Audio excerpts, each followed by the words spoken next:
All right, everybody, welcome back to Limitless Stories. And on today's episode, I have the pleasure of chatting with Kendra Copeland.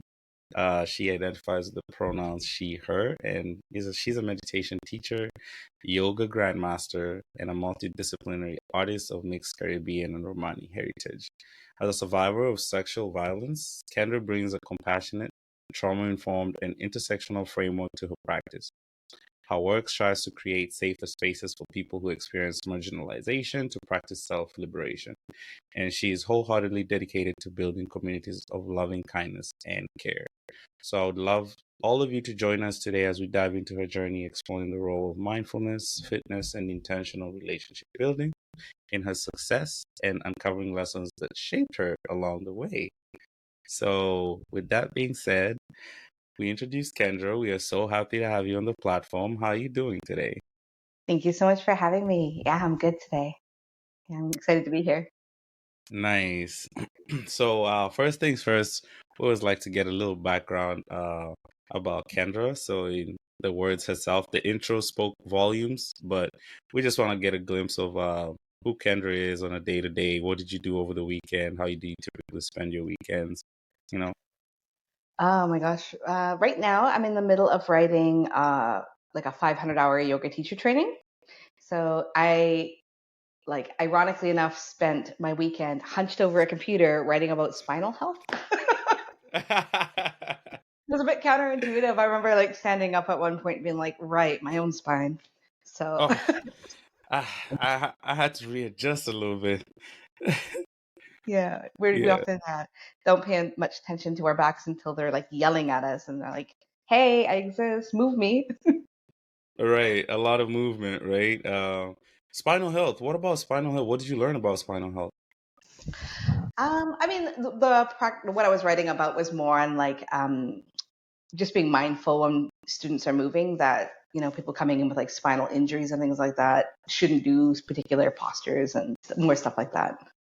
All right, 500-hour course. That's a long course.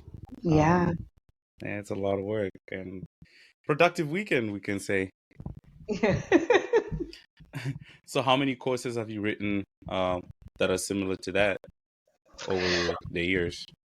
I mean, this is the first like big yoga teacher training. So I recently opened a yoga school, and I registered it with the Yoga Alliance of India. And this is Nice. the first kind of like yoga teacher training per se that will be like an all-encompassing training. But I I kind of work in three spaces. I work with marginalized communities one-on-one and in small groups. I work with organizations that need support for folks who are maybe doing activism work or social work and their employees are burnt out and they need some extra support. And then I work with other yoga teachers. So as a yoga grandmaster, I've completed about 1,000 hours of training. And then I've been Congrats. teaching for about 8 years. So I'm here to also support yoga teachers often who have like 200 or 500-hour level training, or they might have a very Western understanding of yoga, but they want to go a lot deeper into the practice and more decolonize the practice. And so I'm also there to support those folks as well. I love that. I love that. The ability to just kind of merge everything into the essence of what yoga is, in-depth analysis, decolonization, as you mentioned. Definitely going to tap into that in a little bit later section of this episode. But first, we got to understand who Kendra is. So we're going to take it back. We got to roll back the curtains and kind of like figure out, you are of Caribbean and Romani heritage. So how was it growing up with two cultures?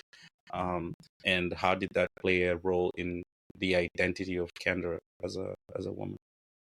Yeah, I think so. My dad has schizophrenia. So I didn't grow up with my dad around a lot. However, when I was about 12 years old was the first time I traveled to the Caribbean on my own to meet the rest of my family. And so I was a Mm. bit disconnected from my Caribbean culture until I was about 12. And then I started to form relationships with my family and travel back and forth, um, which was really good. And I really needed that because I grew up in a Hungarian Romani household. So, Mm. I grew up like eating Yeah. cabbage rolls, thinking like that was what everybody ate.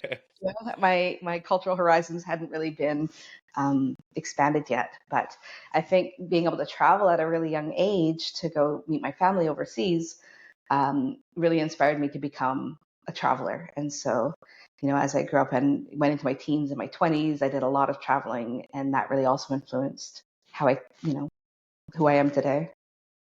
Right.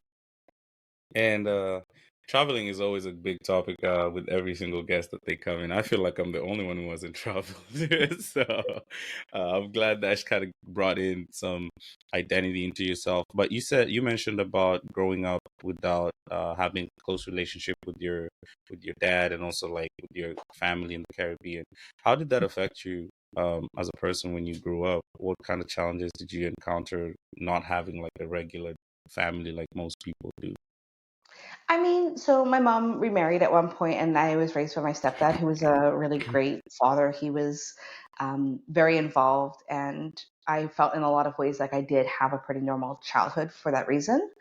Hmm. Um, but certainly there were aspects of having two white parents that made things challenging, like even simple things like my hair. I didn't have anyone in the household who really knew how to plait hair, or Right. other than like my mom could put in box braids, not with extensions, just straight braid our hair, or she would like pick our afros out. And so um, I really struggled even going into my 20s to even know how to do my own hair. I learned a lot just on YouTube, watching other folks do their hair, and with the connections that I built with other Black women later in life, who taught me how to tend to my hair. So there's like pieces of identity I think that I struggled with early on because I didn't have examples to learn from, or to look up to.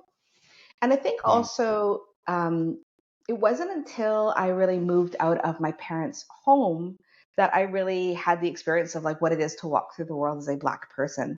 Because when you're growing up with two white parents, you're really protected by your proximity to whiteness. So you don't face a lot mm. of racism, out in the world, because you have two white parents and they're not going to say that kind of stuff in front of, two other white folks. Right. But when Right. I was out on my own for the first time, then I really had the experience of like what it means to walk through the world Black, and I didn't have the resources or the resiliency that I think I might have had I grown up in closer connection to more of my Black family. So Right. that was like a steep learning curve for me, was like how to be in the world, and in a world that really wasn't made to support my well-being.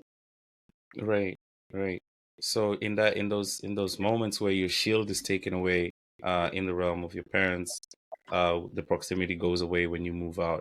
At what point do you feel like you started getting in tune with that? Was it when you traveled to the Caribbean for the first time to meet your mom's family, or was it that pivotal moment of moving away from the proximity of whiteness that kind of showed you, okay, it's a different world out here?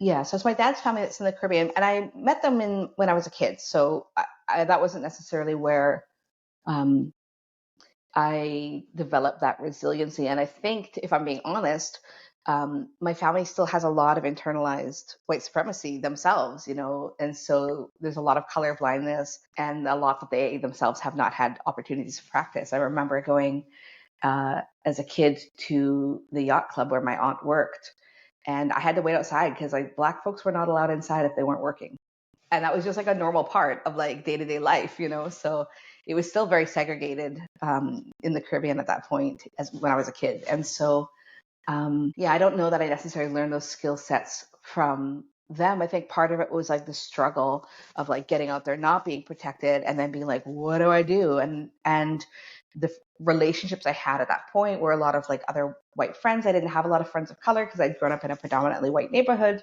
And so Right. even as I shared these experiences, the people around me didn't understand them. They didn't get them. They minimized them. And so I really at that point had to like interrogate what ideas I was holding so that I could begin to build forward community with other people of color and other Black folks. Nice. Yeah, Yeah. definitely. That's a learning experience that we kind of have to go through. I don't want to say that I resonate, but I kind of feel that I grew up in Kenya where it was predominantly just other Black folks, like it was mostly Black people, like Africa. So when I first moved here, I was having challenges on the reverse side where it was hard for me to connect with other white folks because it's like I didn't grow up around them. So it becomes harder to make these connections or authentic connections with people that you don't really understand their culture. And to this day, it's still something that I struggle with a little bit, because I'm still evolving, I'm still learning how to encompass everybody in one bowl and not see like color, or not necessarily not see color, but just see everybody as a human being, because I'm of the mindset that we just here to connect, Mhm. as humans first and foremost. Yeah. But yeah, I'm glad that you kind of got through that, and now you're in a better space to deal with these things. The resiliency has built up. At what point does Kendra get introduce herself to yoga, and what triggers that? Like, how do you get into yoga? The actual practice of yoga I started when I was pregnant with my child. So that was like 14 years ago. I just had really bad sciatica in my hip, and so I started going in hopes of like reducing pain in my body. And I had already like had some mindfulness practices. Like I didn't meditate regularly, but I was aware of like breath work would be helpful. I was aware of simple kind of mindfulness practices. But after I had my child, um, they I continued to go to yoga, and I ended up going to this like restorative class somewhere like a couple years later, and I had this like very radical kind of experience where I remember like laying on the floor, and I had this like sudden vivid like blue light that like filled my eyes even though my eyes were closed. And I remember at the end of that class I turned to my friend and I was like, did you see that blue light? She was like, girl, no. What are you talking about? I was like, that was weird.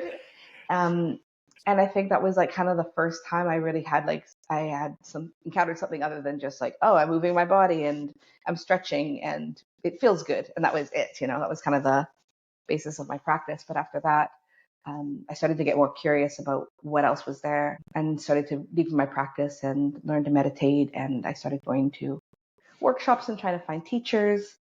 And one thing led to another. And I think in 2014, I did a Vipassana sit while I was in Indonesia. So it's like a 10-day silent retreat. Hmm. And that was where I kind of had my very first big like breakthrough um, of recognizing like a deeper level of consciousness. And then I continued with that practice for a few years. And then in 2016 or 2017, I went to India to find a master to teach me. And there I went to a small village called Kuilapalayam, which is in Tamil Nadu. And I Hmm. studied under Swami Vivekanand for, I completed 500 hours under him. And I had never even intended to be a yoga teacher. I just wanted to learn for my own curiosity.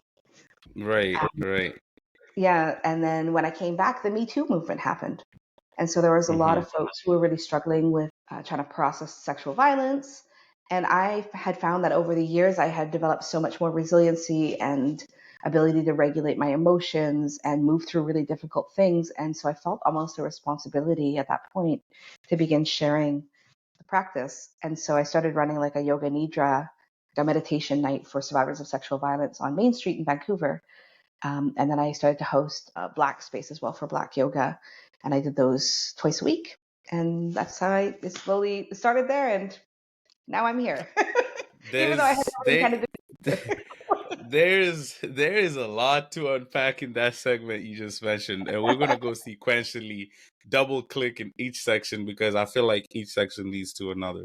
Because you said prior you didn't really have a lot of mindful practices, and if you could just go back and take us through some of the first mindful practices that you put yourself into, as you started this journey, what what sorts of practices could you pinpoint as pivotal to shaping Kendra as a lady today, What practices did I begin at the beginning? whether it was conscious or unconscious? Yeah, I think like the first ones that I learned were around like just body scans, like what is happening in my body. So just noticing like what's happening in my head. How do my shoulders feel? How does my back feel? What's happening in my arms or my legs? And so just beginning to build a relationship to notice what's happening in my body was kind of the first one.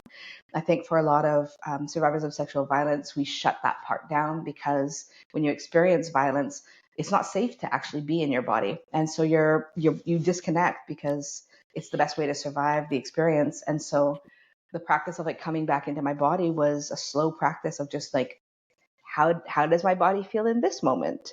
And then like, I might go back into dissociation for a bit. And so it was like kind of a, you dip your toe in the water a little bit at a time until it feels safer. And then you go a little bit deeper and you go a little bit deeper until you feel like you've landed back in your body. Right. And as a sexual violence survivor and somebody who's gone through that experience, I think mindfulness, correct me if I'm wrong, from what I'm hearing, is it allows you to tap into your body again. And hearing you say that from a perspective of like you disassociate or you shut down because you've experienced violence in your body. That's your temple, that's your most precious gift, and it holds life. So it becomes hard to love yourself or be in your body mindfully. So, how do you, when that experience happens, how does that affect the relationship with yourself and those around you in the near term when that event happens? I mean, it's tough to like pinpoint, and I can't say for what the experience is like for other survivors. I would say that it's not it's not that I disconnect from my body; it's that somebody violates that space, that sacred space, and so then it no longer feels like a safe space to rest. Like I feel like I can't relax. I feel like my nervous system becomes activated. When I walk alone at night and there's a man nearby, it's my heart rate that goes up. And so it doesn't feel safe to be in my body. Like the feelings of fear that you feel if someone were to jump out at you, those are running in your body all the time. That Wow. hypervigilance is always there. Like I would go to the grocery store, I've got my keys between my knuckles in case I have to use them. And other people wouldn't even know that I'm having this experience, but that fear is active in my body all the time. I'm perpetually in fight or flight. So just settling into my body to be like, how do I feel today is very difficult because the nervous system is so active. Um, Right. and so that's what I mean is like, and it's actually very mentally exhausting. It's emotionally exhausting. It's physically exhausting. So you come Mhm. home and you put the TV on and you zone out. You're not present. You're not present in your body. You're not present with those around you. You're not present in your life. So connection becomes more difficult because, someone's like, how are you feeling? And you're like, I don't know. I can't, it's hard to feel into myself. I don't know what I'm feeling. I just feel anxious or I just feel depressed. But you can't name like, oh, my heart rate is elevated and I'm feeling like a constriction in my chest. It's really hard to pinpoint that because it's difficult to connect with the body. Wow. That's that's insane.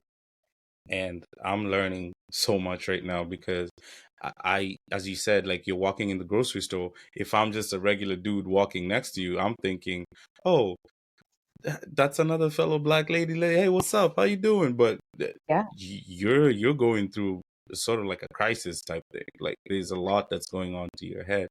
Yeah. And what I would say to that is that like more than one in four women have reported sexual violence. That's like who have reported it to the police. Realistically, I've never met a woman in my life who has not experienced sexual violence at some point. So I think it's very likely that a lot of folks, women, gender nonconforming folks, are walking around with their nervous system activated all the time Hmm. or a good portion of the time. Yeah. That's And if it's insane. not through sexual violence, it's like domestic violence or they witness violence or you still have the fear when you're in this body, in a female body, what happens out there in the world. We just Right. watched this thing on the internet, like, where would you rather be in the forest, a man or a bear? Women are choosing the bear, even if they haven't been assaulted, they just know that it's not safe. And so it's really difficult to like be in your body, to be present in your heart and present in love when your body doesn't feel safe. Right. I thanks for sharing that. I appreciate that so much because I spoke to a therapist one time and she was mentioning the one of the biggest essence of us as human beings is the feeling of safety. So Yeah. when we as humans, men or women, feel like we're not safe or we're not heard or we feel like we're just in a space of danger, as you said, Hmm. your nervous system just kind of starts going off. It's like alarm, it's like a car, just lights coming on everywhere, you know. And Hmm. typically in that state you don't know what to do. you're like, oh, what light is it and which one is it? Because I can't think. And that's the same feeling that you're saying. When you get back home, you can't think, so you zone out. Put on the Yeah. TV, music, or whatever it is that we use to distract ourselves, drugs, and that's not a good way to live life, right? Yeah. Because you suppress that for so long, but at one point, that It'll come suppression out. will get to the tipping point. And Definitely. typically that's where it goes crisis. Now we're in crisis. Definitely. Definitely. Yeah. You So know, people don't. I'm curious. Sorry, go ahead. Oh, that's okay. Go ahead. Yeah, I'm curious to know, did you ever reach a point of being Crisis? filled and then tipping point? Oh, definitely. I think I was in, and I've talked about this many times. I was in college, and it was like I think maybe the second or third time I'd been assaulted, and I couldn't process it. I was like deeply mentally ill. Um, I was going to school full time. I was working full time, trying to like balance life, and I just like snapped and decided to take my own life. So I climbed up on the Granville Street Bridge to jump off, and I had this like prayer in my heart. I was like, if there's a God out there, if there's I don't care who it is, Jesus, Buddha, Krishna, like whoever it is, if there's a God out there, then help me in this moment. And in that moment, like the person I was dating at the time, who I later married, came rollerblading over the bridge, even though they didn't know where I was. They just was like, I had this gut feeling you'd be here, and they came over the bridge like in that moment, and that was like a big turning point in my life where I really had to start looking at my mental health. I had to be hospitalized at that point um, for depression. I was in the hospital for 4 months, and I had like I'd lost my will to live, and so yeah, I had to find that will back in like little pieces, which is how I actually got into art, into photography. Was my psychiatrist at the point was like, I need you to like do something every day, like something creative, anything creative. And so I'd take Hmm. my camera and I'd go like take pictures of plants outside, and I hated it. She was like, it was like going there in the pandemic when they're like, go for your mental health walk, and you're like, I'm on my stupid mental health walk. It was like that at first. But that actually led me down a path that I was a professional photographer for 13 years. I became a documentary photographer before I became a yoga teacher. And so that really like shifted the trajectory of my life. And I think through photography and having to like being in a creative process and continuously reflecting on my creative process really started to bring my attention back inward. And that's when I started to get curious about yoga and curious about other practices that mindfulness practices, meditation and whatnot that deepen that process. But I think it probably the first time I turned my attention inward was probably actually through art. Right. Mm-hmm. First of all, thanks for sharing that. I do believe angels are real. And from that story, like there's so many people that I talk to and they say X was about to happen. And the severity of X is dependent on each person.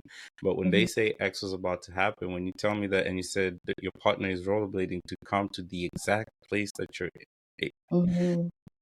that's to me, if you question if there was a God, Buddha, yeah, that that Yeah, moment, I yes, really felt like I got the yeah, confirmation in that I moment. agree. And I That really I that if when we call out to the universe, whether it's in celebration or whether it's in crisis, it responds. I really believe that. there's a saying that to just piggyback off that point, there's a saying that goes, the universe whispers until it screams. So Mm-hmm. anything that you constantly have thoughts or voices kind of like whispering slowly, but then one day you just see it. So Mm-hmm. it gives you signs and little directions to go to somewhere, and then whether good or bad, because it wants you to learn something. And from that point where you almost took your life to the point where you get to be creative with photography, you become a, Mm-hmm. you know, documentary photographer, and then from that you now go into yoga. It's connected. It It's has a literally trajectory. like it's connected. It's a trajectory. So I'm glad that you took up photography as a hobby. I try to do photography myself. I was kind of okay. I'm not gonna say I was good, but uh, I'm proud. I'm proud of people who actually take photos because it's very subjective. Somebody can look at your photo and say, what are you doing?" And then other Mm-hmm. people will look at it and marvel and still like, "Oh, that's a great photo." So yeah, photography. You did that for 13 years. I'm 13, about 14. I just kind of wrapped it up last year. Well, why did you wrap it up? Just to kind of close the photography chapter. I mean, I really to lean into the yoga, which is what I felt like my calling, the universe is calling me to do, and I had been resisting it for a number of years. Like I said, I started teaching on the in Vancouver around like 2016 or 2017, Right. and it was like not a side hustle. I didn't want to be a yoga teacher. I was just there to help a few people in my community, and then be that like go back to my photography. But Right. the need for healing, for safe spaces, for community, for a decolonized spiritual practice was so strong that like the universe was like, I need you to do this work for me. So Right. And I love that because sometimes whatever it is that we feel like our calling is so hard to kind of recognize it, but you might go through different stages, and photography was that pathway to your calling, right? hmm Like it allowed you to tap into your creative space. It allowed you to get back into your body to kind of like go for these mental health walks. Now you're kind of like yourself. You're understanding yourself. There's clarity coming through. And I feel like the only way you can recognize or tap into your purpose is when you have clarity with yourself. So yeah, I I mean, feel you have to be able to go inward and hear your innermost voice, you know. mm, Because that's really where yeah. spirit's speaking. Spirit's not speaking to. It doesn't call me up and is like, "Hey, Kendra, go run this errand for me." You know, it comes through in like the innermost knowing, the most like when I'm tapped into the most sacred part of myself. That's when I feel it rise up in me. So in order to do that, you have to be able to listen. And that takes me to the first silent retreat that you experienced. How was that experience, like doing a silent retreat? I've always been curious about silent retreats. That's why it's on my mind. Yeah. Um. So I would say the first part of like connecting in with yourself is you have to get still and you have to get quiet, and that's very difficult for a lot of people. We live in a culture of capitalism and where we have to like continuously be going to get our basic human needs met, Hmm. despite how abundant the earth is. And so we kind of get in this mindset of like, if I'm not being productive, if I'm not doing a thing, then I'm being lazy or I'm wasting my life from, and so the idea of like just sitting still, doing nothing, just watching your own breath for like 12 hours a day, 10 days straight is like, a lot of people are like, absolutely not. I was too. I was very resistant at first. I remember I was in Indonesia at the time, and even though I had registered for this and taken myself there, I remember laying in bed on like day 4, being like, "Okay, I'm gonna jump the fence. I'm gonna find someone who speaks English. I'm gonna hitchhike to Ubud. Then from Ubud, I'm gonna get to Java. I'll get to the Canadian consulate, and I'll get a new passport. They can just keep the passport I have. I just need to escape." Plan. And I remember laying there and being like, Kendra, you put yourself here. Like, this is not the end of the world. But here, it was so difficult and so uncomfortable to sit with myself. I was like literally ready to like jump the fence and leave my passport, leave my clothes, whatever. It's fine. I'll get new clothes. I'm like, hey, listen, I did my part. I showed up. I gotta go though. Like, I gotta go. Yeah. And then I think day 6, I had like my first like breakthrough where like suddenly all the chatter in my mind just went and I was just tapped in. And and then you kind of touch this like inner peacefulness. It's like a blissfulness. The yogic texts call it ananda.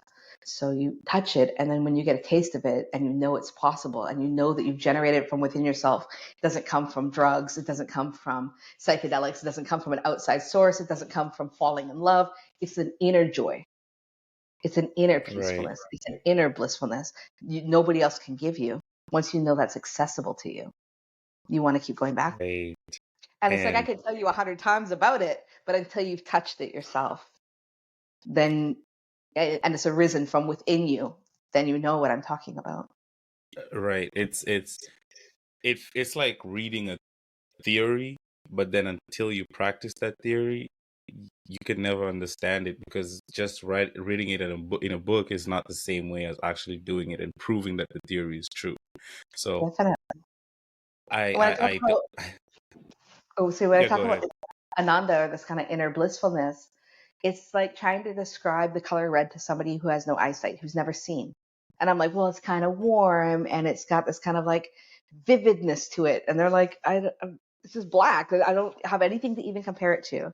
Or, I'm trying to explain what a peach tastes like to someone who doesn't have taste buds. I'm like, it's kind of sweet, but they can sometimes be a little bit tart if you get them unripe. And it's like, got this kind of like, like citrusy, but not quite taste, but they've never tasted anything.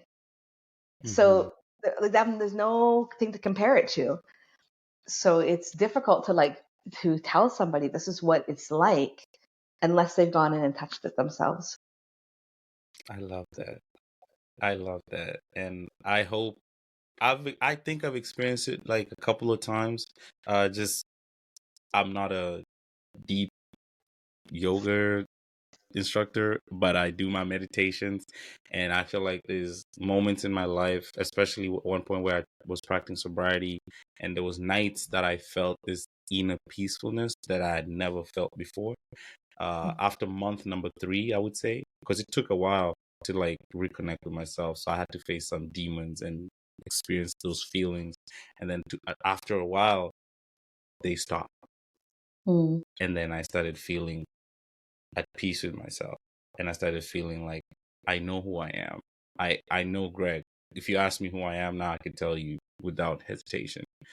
Back Mm-hmm. then I wouldn't be able to tell you, and that's why I'm able to come to this conversation, show up as myself, despite the fact that sometimes I don't even know some of the people I'm introduced to, but I'm confident that the connection is authentic because I know I'll show up as myself and they'll show up as themselves. So there's a peacefulness to that, but I'm still growing and I'm still learning. And just kind of hearing your story also tells me that's it. That's it. No drugs, no love, nothing can give you that peace. It's something that I crave to go back to. I don't have the practices, or maybe you do, but I don't have those practices to kind of go into and tap into. Because I feel like I want to maintain that state for life. Like I just Yeah. want to stay there. Like, I mean, that's it's the like goal. if so That's how do you maintain it? How do you maintain it? How do you maintain it? So after the silent retreat, you go to India and now you do this great coursework and you become certified or you're a grandmaster. Like what does that mean to you and how does that affect you or change you as a person? So at that point, I was a yoga master, not a grandmaster yet. Hmm.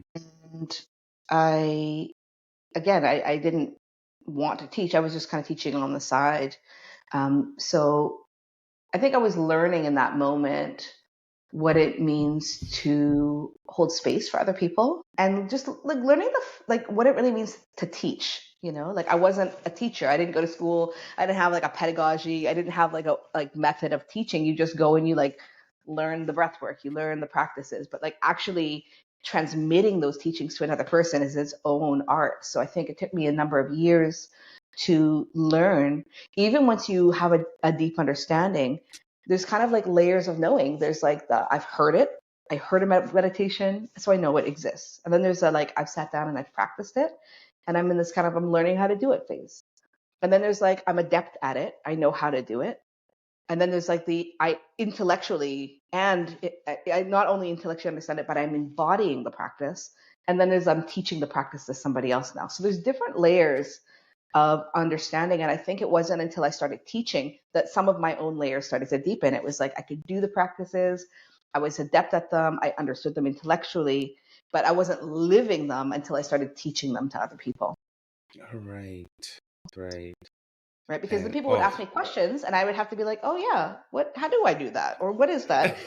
So it really forced me to go like deeper into my practice, or people would come and say, well, this part's hard for me. And so I'd have to like, okay, so how do I support this person? Or how do we work with that? The reality of people having different needs in their bodies, or, coming with different traumas and things like that. I had to go and learn, I had to learn, I did another course on trauma informed yoga.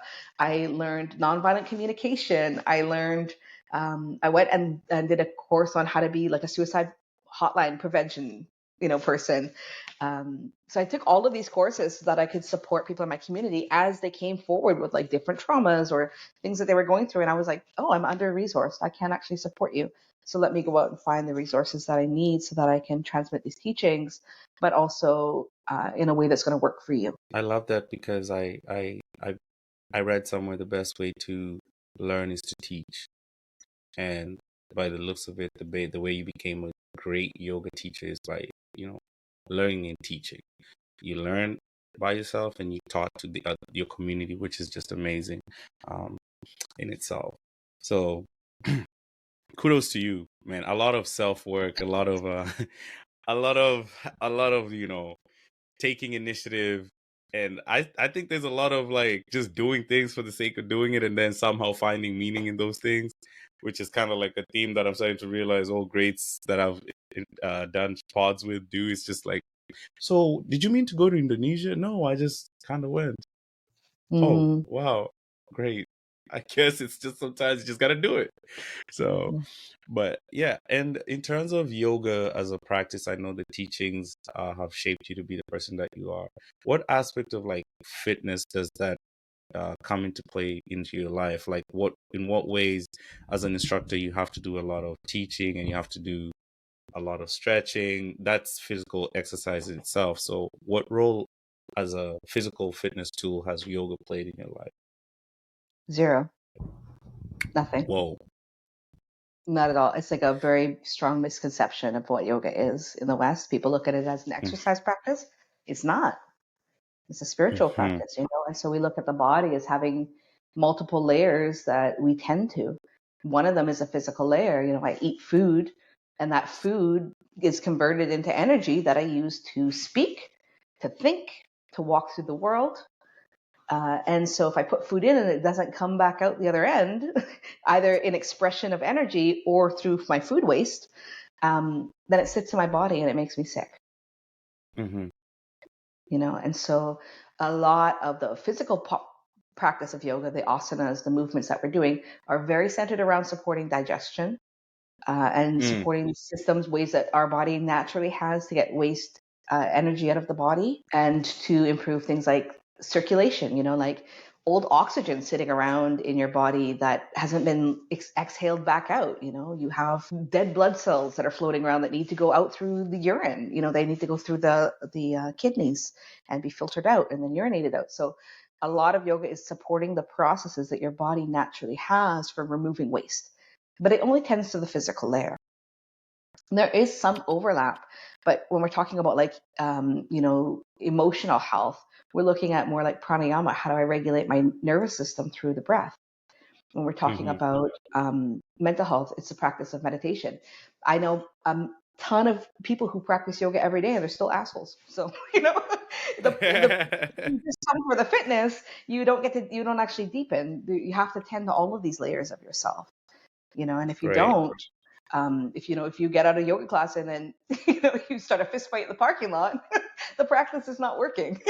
It's not doing what it's supposed to do. Yeah, and I see people like that. Like they come out all, and then they leave the door and immediately like, "Excuse me, I was walking here." Like, you guys. like So like come I on think now. Mhm. yeah, fitness for me is like the first step on the ladder, but the ladder is tall. So the first step is like, I have a body. I'm noticing I have a body. How can I support this body? And that's it. But then there's all these other layers that deepen us towards our connection with spirit. Um, our ability to feel what others are feeling, our empathy, our compassion. We have layers of like, I kind of describe the mental body as when we're born, we have this clean slate, this clean mind. And people put all sorts of seeds in our little garden. Some of them are good. Some of them are like the values that we carry throughout life, but some of them are not helpful. And they become like Mhm. weeds that overtake the garden. And we have to spend a lot of time kind of digging up the root of the weed. And then once we Right. have a clean garden bed again, we can decide what gets planted in there. Like, okay, I like dahlias. I'm going to put dahlias here. I'm going to put roses Mhm. here. Dandelions, we're not planting anymore. We've got enough. We're good. So we need these like kind of multifaceted practices to tend to all the different pieces of us. There are a lot of people who fitness for them becomes another distraction, another way of actually avoiding the body, another way of trying to control their experience, another way of avoiding, I think people a lot of time they go to fitness because they're like, I don't want to get sick. I don't want to Mm. die early, but you actually don't have control over that. And that's the piece that a lot of Mm. people don't want to acknowledge. You could work out every day, you could eat all the green food and you still get cancer. You could work out every Uh, day, eat unlimited food and get hit by a bus. So there's like, I think this kind of, especially in the West, this kind of cultural obsession with like health that we can somehow control And I think we don't always interrogate what is actually underlying our drive towards fitness, which is oftentimes the desire to control what is uncontrollable. Gems on gems on gems. Like, just beautiful. And there was something you mentioned about the West looking at yoga as a physical tool rather than a spiritual practice. I'm curious to know, why is that? Why is it that we're so, like, the people on the West side are so encompassed with this yoga as a physical practice to tone your body or to do XYZ with your body. Like, when and now I'm learning too. I'm not gonna sit here and say I had the knowledge that you're spewing right now, but it's good to be aware of that, because the spiritual realms makes so much sense. You know, Yeah. uh, It's yeah. multifaceted. I think part of it is a huge part of it is colonization, and the subjugation of people of color and looking at their information systems like they have less value. Like, oh, it's not proved Mhm. in science, or it's not proved by this particular, peer-reviewed group. So it must not be true. And we're not even going to interrogate it. We're not even going to look into this really deeply. And I think the more that people do, the more we take like Western science and overlap with yoga, there actually is a lot of evidence that we see the ways that it impacts our physical body. We see the benefits for mental health. We see the benefits for emotional well-being.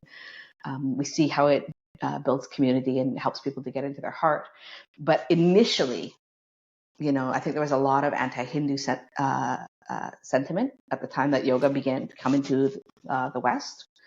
And I think like when colonization happens, oftentimes colonizers look at these communities, which are often communities of color, as if they're savages or underdeveloped. They don't have Right. information systems. They don't have knowledge.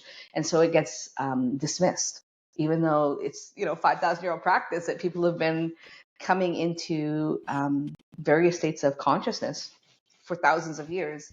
That part gets dismissed. The other piece is, I think, the wellness industry and fitness industry and weight loss industry are multi-billion-dollar businesses. And it is Mhm. always easier to make someone feel shitty about their body and be like, for a low, low price of $20 per month, you can be a membership at my gym, or you can, Right. come to my yoga class. And so I think it's hard. It's harder to sell people on like, and I know this because I'm not yoga teacher. It's harder to be like, come to my class and get more conscious. Kind of like your own heart, like people are like, yeah, yeah, whatever. I just want abs. So Right. Right. Right. it is a struggle. It's a hard sell to be like, I want you to sit still and just breathe and watch your own breath. People are like, no, I'm not paying for that. It's not. You're like, It's oh, not. It's not distracting me enough. No, then I it's have to not sit with my distracting me demons. enough. Yeah, I want to Yeah. sit with my demons, and I don't want to. So I think that's also a huge reason as to why yoga gets kind of commodified into this fitness practice, because it's more convenient for even the practitioner than to sit with themselves really and go into any sort of depth. It takes a lot of commitment, a lot of work, and I've had privilege like in being a photographer. I had the funds to travel overseas to go and study under a master. That takes time. I sat in an ashram multiple times in silent. That means I had to have my rent paid. I had to have, access to food, things like that. And so, especially for marginalized communities, people who are living in the margins, who have less resources, just like Hmm. taking 10 days off work to go to sit meditation, it's not even an option. So, It's a um, luxury. it is. It's a It's a luxury. privilege. Yeah. To be able to observe yourself and go deeply into the self is a privilege in this world, and I think that's very much on purpose. Things are set Hmm. up so people don't have time or energy to look deeply into themselves. Somebody benefits from that. Somebody profits from that. You mentioned capitalism. That's it right there. Yeah, Distract them until they don't have time for themselves, so that they can fund this machine that generates billions of dollars to other people, but you can just make just enough so that you're not in a certain level, but you're making just enough to be comfortable. And that's yeah. just how it is.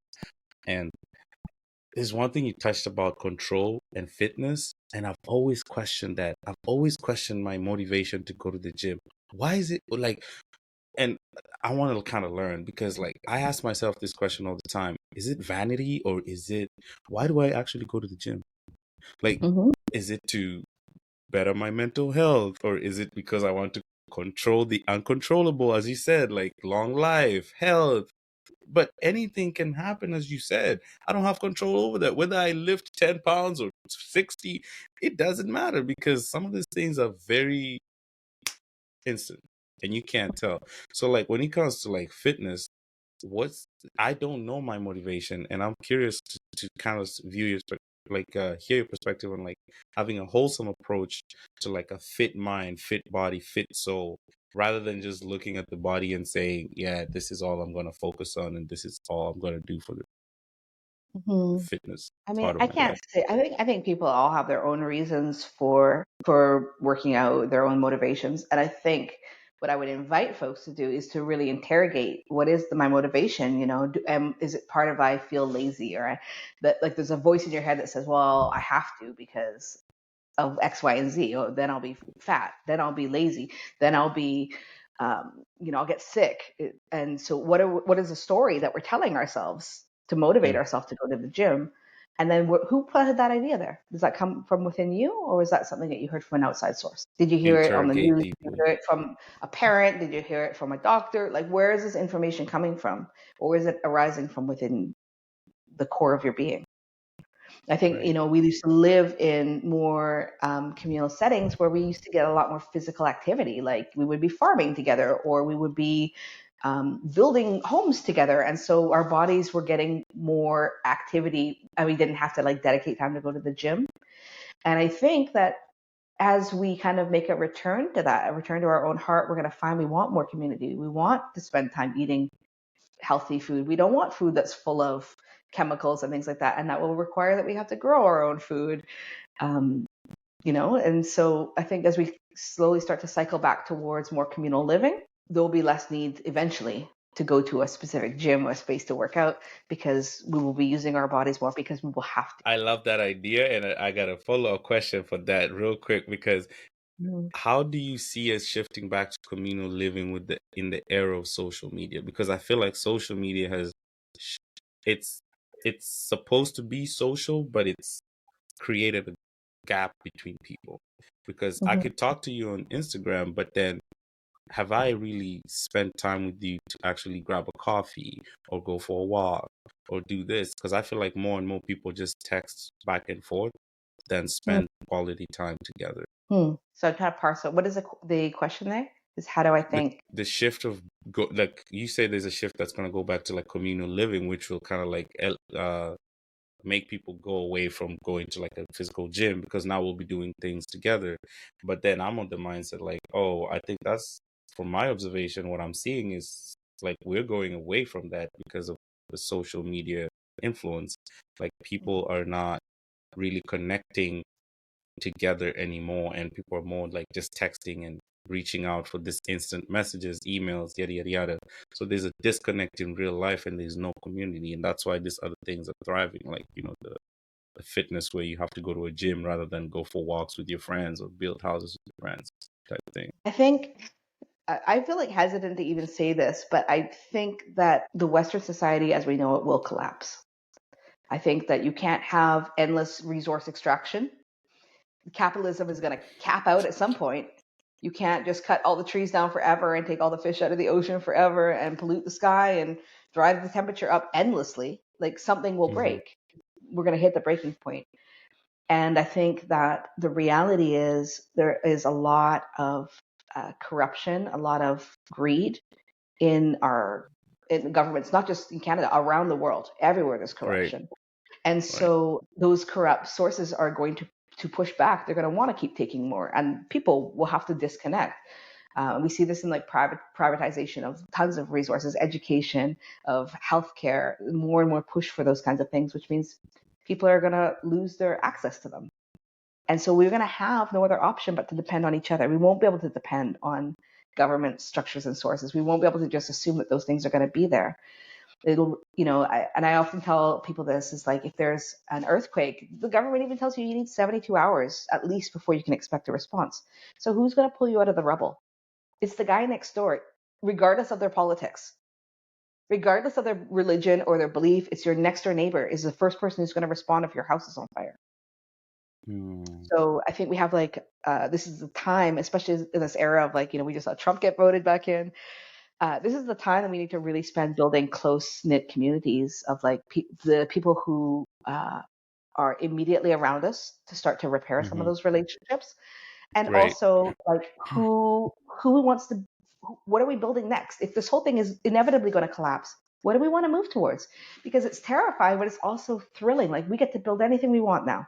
If this thing Mm. collapses, we get to decide as a people, how do we want to live? Mm. And Mm. so then to find people who are like sharing a vision of like, okay, so if this collapses, I want to help people by gardening, or I want to grow food in my community. Okay, so then you find your other gardeners and you develop the skills of how do we grow food in this climate? What does that look like? What foods can be paired with what foods, to support the growth of another? We start to build up our skill sets, and we start Right. to, I think we all come into this world with gifts. We start to find people who share our gifts and learn and share information, and we build each other up. And I think this is the era that we start to do that work because we're going to need it later. Right. Right. This conversation, I could go so deep into it because there's so much that I want to decode with you right now, but I'm not gonna get carried away. But I will actually message you on the side because I need to share more about that. And just because we're talking about community and relationships, I think that's typically how the segment comes through in a way that when you think about motherhood, I know you mentioned like motherhood earlier. How did that change you as a person, and how do you enjoy being a mother? Well, first, I love being a mom. I think the day that I birthed my child and I held them, it was the first day I really knew unconditional love, because this little human had done nothing but cause me hell for 9 months. I was puking every day. I had sciatica. I was in pain. I got diabetes. Like just everything that could go wrong in a pregnancy went wrong. And then I held them for the first time and I just loved them. I just loved them for free. They didn't have to earn my love. They didn't have to earn my trust. They didn't have to do anything. I just loved them wholeheartedly. I wanted the best for them. I wanted to see them grow into their best version of themselves. And so Mm, I think that was the first time I really felt unconditional love. And that changes a mm, person. When all the conditions that you placed on love are removed and you just love for the sake of loving, and that's a transformative experience. And I'm not saying that every parent has it, but for me, it was a transformative experience. What I wasn't expecting about motherhood was it to be as isolating as it was, especially in the early days. My kid's a teenager now, but and it's isolating in a different way because now they're like too cool to hang out with me. But when they were little, we don't live in communities that are closely knit, and so there was a lot of days where you're just like home alone with the baby, and you don't. I didn't have a lot of other friends who had kids at that time, so it was a deeply isolating experience. Even though my partner was there, um, it's like when you come home from the hospital, they hand you your baby, and they're like, "Good luck, don't kill it." Like, no, it doesn't come with an instruction manual. There's We no need community to be like, "Hey, this is how you like wash babies. This is how you cut their nails. This is how you." right. Bathe them, and so there's all these like skill sets that like the hospital's like, I don't know, you made it, so here you go. Yeah. Don't shake your baby. Here's how you put in the car seat, and that's it. And then so I really wish, looking back, that I had had, because this was in my early 20s. I wish I had more resources around me that could have supported me, because I think there was lots of moments where I felt really alone, or like I was a bad mom, like I was doing it wrong, um, Mm, or like just basic things, like as my spiritual practice deepened, my relationship to things like punishment and reward shifted. My ideas around discipline shifted. My ideas around living in integrity shifted, because now you have someone that's witnessing. You can say all the things, but if you're not living them, this little person's watching that. They're taking that in. right. Yeah. So there was lots of times where I wished that I had had other moms, especially other moms who are on some sort of consciousness or spiritual journey, that I could Mm, have shared and reflected with, and bounced ideas off of. But right. I also feel like I'm in a place where, like, my kid's a teen, but they're not gone. So I'm Right. developing more of that now. Yeah. And yeah, it's an ongoing journey because that, you know, I don't have kids, but I feel like my mother and my father will always see me as a child. No matter how grown I think I am, to them, Right, I'm always their little one. So I think right. as you continue that journey, like I wish you the best in just learning and creating a safe environment for your child to be the best version of themselves. And Mhm. with all the shifts that are happening with discipline, reward, punishment, I think the consciousness that you give to your child is a blessing to the world, because now they'll give it to somebody else and they'll give it to the, and that's how it starts. That's how the movement grows. Yeah. So, And I think it's also uh, like, in some way, despite our parents or our grandparents' best efforts, they did that in their own way too. They mhm. took what resources they had, and just like, an apple drops a tree, they cast their seed as far as they could and were like, just do better than me in this life. Go farther than me. Right, I want you to right, have more than I had. And I think, I feel a lot of gratitude to my ancestors, and my parents and my own family, despite their imperfections, because they did the very best they had with the resources that they had, and I'm grateful for that. right. And this one is gonna tie back to like when you first experienced that unconditional love with your child. How does that shift your relationship with your partner at that time? Because I'm always curious when people are building relationships as you grow as a young adult, these conditions, these beliefs, these certain things that you've instilled in yourself that sometimes are not healthy. So when you encounter something that's healthy, for instance, the you know love that you felt for your child, or the blissfulness that you felt when you first went for a silent retreat, like how do those experiences shift your relationship with your partner? Um, so in a lot of ways, I was recently saying to him, I was like, I feel so deeply grateful because I don't know that I could have done as much, like gone as far without his support. And I really feel like I've learned a lot about love from him, actually. I grew up in a bit of Mm, a dysfunctional home. It wasn't like a bad home by any stretch, but I didn't see a lot of like ways that my parents loved each other or loved us. I think they cared for each other. They took care of each other's needs. They took the very best care of us.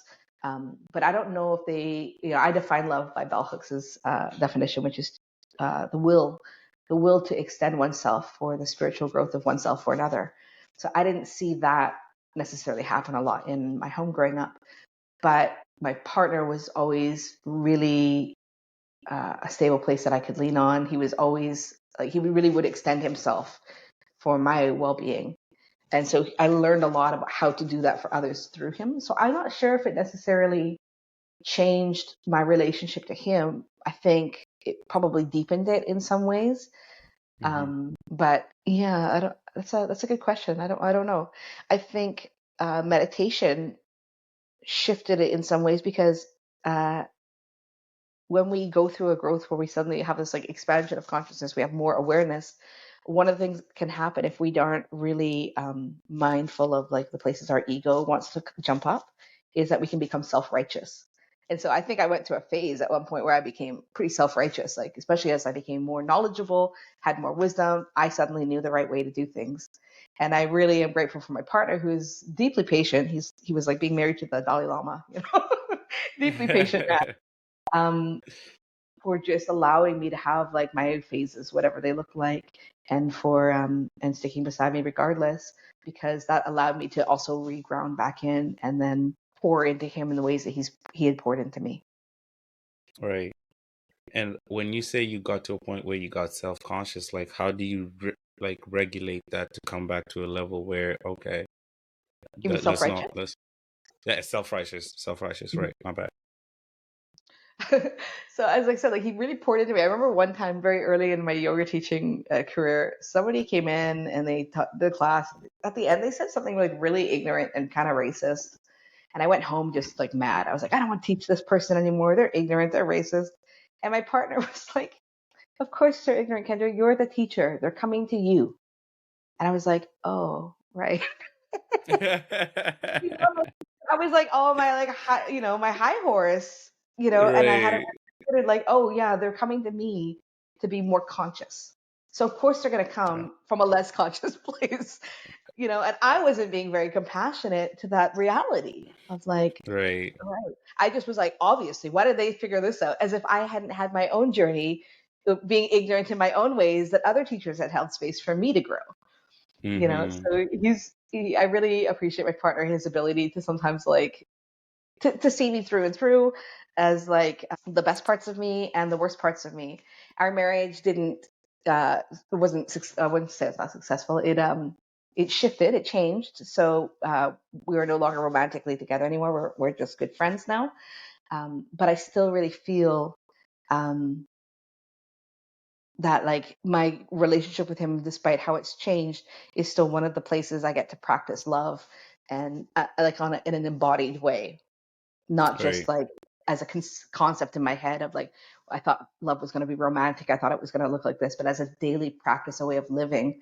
It's one of the few relationships where I still get to practice that. Again, I'm I could go deep into that conversation. Like I could really chew in, but unfortunately we gotta come to a close of the episode. Just because, I wanna leave some for season 2. There's so much I want to learn from you, and in the realm of just love, as you said, like now that you've mentioned you're no longer with your partner, but you still embody love. Some of these relationships in life, when you go through relationships, you lose some relationships, and Mhm. those moments also kind of teach you a lot about yourself, and they help you grow in a different dimension if you never kind of got away from this person.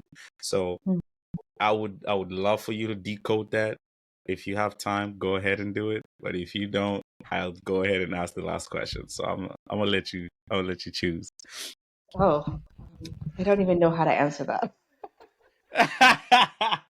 I'm going to say like yes. Yes, sometimes you lose a relationship and you it's a deep learning experience. And I think the beautiful thing that I really loved about the way that my marriage shifted was that um, we allowed it to transform. We Hmm. chose because it could have easily ended in an ugly divorce. It could have easily Right. chosen in us going into like our hurt selves. Um, but we chose love. And I think even though the shape of the relationship changed, from the outside, there are a lot of people who are married for 50 years, 60 years, and they don't really love each other. Mm-hmm. And so I think to keep choosing love with somebody, even when the shape of the relationship changes, is like a testament to your commitment to love. Right. All right. Good answer. You had an answer for it. And yeah, I love that. I love that you chose love. Love wins every day, any day. In whatever it is that we do, when you do it from a place of love, it's always a win. Typically, we like to end the episode with kind of like a recap of the journey of life that Kendra has experienced. And typically, I like to ask my guests, if you were to sum up your journey to this day with one word, what would it be and why? So I would ask the question in the realm of, if it all boils down to, If I could sum up my journey in one word, oh, I would say maybe homeward bound. Omar Brown. Why do you say that? I feel like there's a lot in our lives that pull us away from self. And I think that a huge part of my journey has been like finding my way home to self. So coming back to yourself is something that you continuously strive to accomplish on a day to day, and you found some sort of peace Yeah, in that. I think there's like, some things take us very far away from ourselves, like sexual violence or the conditions that we live within. They can be very difficult. There's a lot of suffering in the world. And so the practice of like coming home to your own heart again and again is like sometimes it's a slugfest. You're just like it's a fight to get back home to yourself. Other days it's easy, but like to really have a strong determination to continuously return home and to turn your own attention inward again, um, and to come back to the very heart of your being, I think is the biggest takeaway that I've had over the last, you know, 15 years of practice or whatever it's been now. It's beautiful. And to just kind of wrap it up, I read somewhere, and I'm not sure if it's Gabe Macho or something like that. I've seen his videos, and I think you posted him today. Deborah He talks Maté. about, yeah, that guy, Mhm. and he was talking about healing, and what healing means is to go back to your root, when, going back to touch your inner child. as pure as you were, without all the like the conformity of the world in your head or your belief system. So to heal is to go back and talk to that person and be at peace with that person. So it's to go back to yourself. Yeah, I was recently And when I had like a big kind of just recently a big spiritual awakening again. And I was saying it feels like for a long time I've been like I took a rocket ship far away, from my life. And then I looked down and realized everything that I've been like striving towards is happening back on Earth. Everything is happening right back there. And I had to like circle the moon and then come all the way. And this place I'm in my life right now feels a bit like I'm in that like re-entry point. So if you've ever seen like a space movie when they're like coming through the atmosphere and there's like flames coming over the the whatever yeah, part of the rocket ship's called, and everything's like shaking, and they're like, "Are we gonna survive?" That moment before you hit the ocean, that's the where I'm kind of in my own journey right now is the re-entry back into the heart of myself, and I think that's where you need the strongest determination to like hold true to the practice to hold keep coming on. back to love and love, because when you arrive into the heart of yourself, there's nowhere else to go. There's nowhere else to be. There's nowhere else to be. There's nowhere else to go. Wonderful. Kendra, it was such a beautiful honor to host you. And I learned so much. And I feel like I still want more. I still want to ask you so many questions about social media, community, love. There's so much that I could tap into. But I'm so super grateful for you trusting Limitless to kind of share your story and just be authentic and vulnerable. I really had a good time. I learned a lot. And I'm super grateful that you chose to come here. Just as a wrap up, where can the audience find you in terms of social channels or websites? Where can they go for that information? Yeah, so you can find me with my name, just Kendra Copeland. It's kendracopeland.com. It's Instagram/Kendra Copeland, TikTok/Kendra Copeland, YouTube/Kendra Copeland. So just my name. First name, last name basis. That's it. Simple I try to keep ABC it type simple. thing. Well, thank you so much for joining, Kendra, and we hope to have you again soon. Once we launch the second season of the show, on that show, it will be more about just life because you got so much gems, and I'm super grateful that you came in. Thank you so much for having me. Thank you, Kendra.